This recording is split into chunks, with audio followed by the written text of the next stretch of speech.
Olá, voltamos das férias e o SP500 ainda continua em sua longa tendência ascendente. Será que já é hora de um pouco de consolidação? Vamos começar com o SP500, analisando esse gráfico semanal que nos dá uma perspectiva para os próximos trimestres. Como podemos ver aqui, após a consolidação que durou do segundo trimestre de 2015 ao primeiro deste ano, o SP500 recentemente teve uma forte ruptura para cima. Nossa expectativa é de que essa ruptura seja seguida por mais força e a tendência ascendente poderia durar por vários trimestres. O índice de risco está no meio da faixa e se movendo para cima. Entretanto, esse forte movimento gerou certo estresse nos envelopes e, portanto, antes que o próximo forte movimento ocorra, esperamos um pouco de consolidação.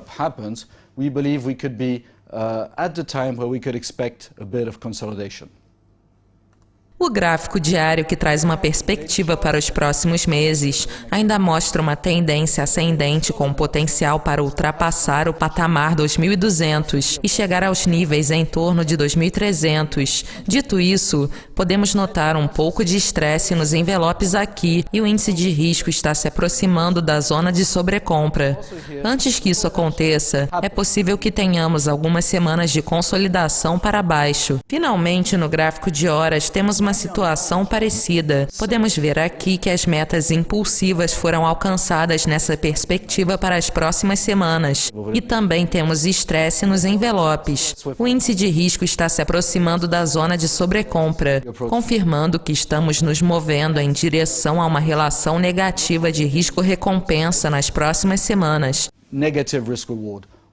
Resumindo, temos tendências ascendentes nos três gráficos com potencial para a continuação nos próximos trimestres e meses, mas até lá, esperamos 1 ou 2 semanas de consolidação para baixo.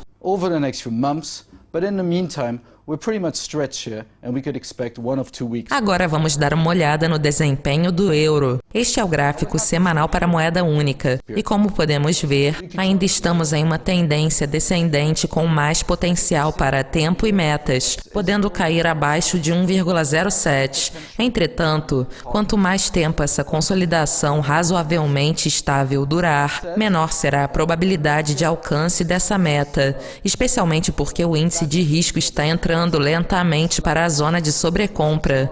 Portanto, estamos apostando em uma tendência baixista para o euro por cautela.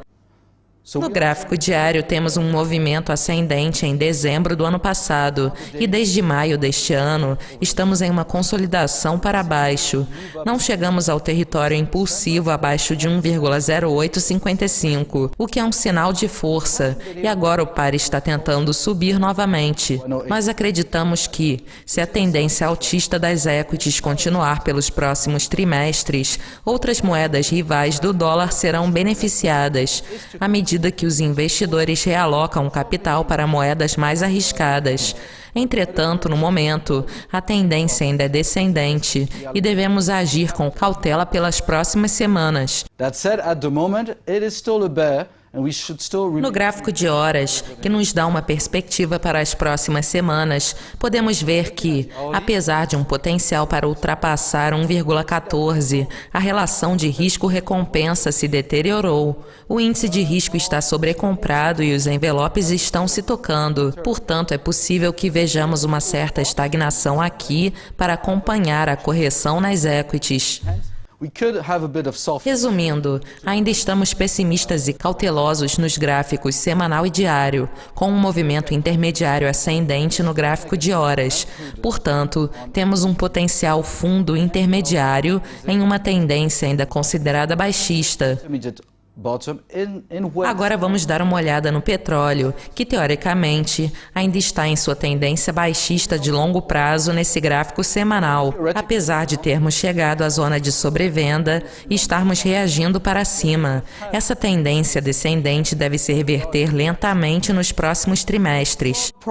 No gráfico diário, tivemos uma tendência inicial ascendente com algum exagero. Em um período de correção, nós atingimos as nossas metas metas de correção para baixo e estamos tentando retomar a tendência de alta. No gráfico de horas, que nos dá uma perspectiva para as próximas semanas, a tendência é forte e poderia elevar os preços acima do nível 49, ou possivelmente acima de $51. Entretanto, podemos notar os primeiros sinais de exagero aqui, o que significa que provavelmente veremos um certo recuo desse movimento nas próximas semanas para acompanhar a consolidação nas equities. Resumindo, temos tendência baixista em 2 gráficos, mas poderíamos reverter para uma tendência de alta. Portanto, a situação ainda é promissora. O gráfico de horas está subindo e, no momento, devemos considerar o movimento como um fundo intermediário, apesar de vermos algum potencial para as próximas semanas. Enquanto isso, um pouco de estresse aqui poderia causar um recuo. E para encerrar, vamos dar uma olhada no desempenho do ouro, que além de ser um ativo defensivo, também é influenciado pela inflação. Se o nosso cenário estiver correto para as equities e para o petróleo, o ouro vai se sair bem, mesmo que não tão bem como outras commodities. No gráfico semanal, podemos ver uma correção para cima desde o último trimestre do ano passado, que já praticamente alcançou seu potencial. No gráfico semanal, podemos ver uma correção para cima desde o último trimestre do ano passado, que já praticamente alcançou seu potencial. No gráfico diário, tivemos um topo e estamos consolidando, mas ainda estamos em tendência de alta e poderíamos ver alguns novos testes durante as próximas semanas, especialmente se as equities se consolidarem. No gráfico de horas, apesar de ainda haver riscos negativos e uma possibilidade de queda abaixo do nível 1300, estamos em um triângulo que ainda não foi rompido. Além disso, o índice de risco está caindo rapidamente. Nesse sentido, se houver uma consolidação nas equities, é possível que vejamos uma recuperação aqui, que poderia retestar os topos do ouro. Resumindo, temos 2 touros e fica difícil adotarmos uma postura pessimista em relação ao ouro. No momento, ainda estamos cautelosos e monitorando estes níveis importantes, em torno de 1330. Isso encerra nossa análise semanal. Obrigado e até mais!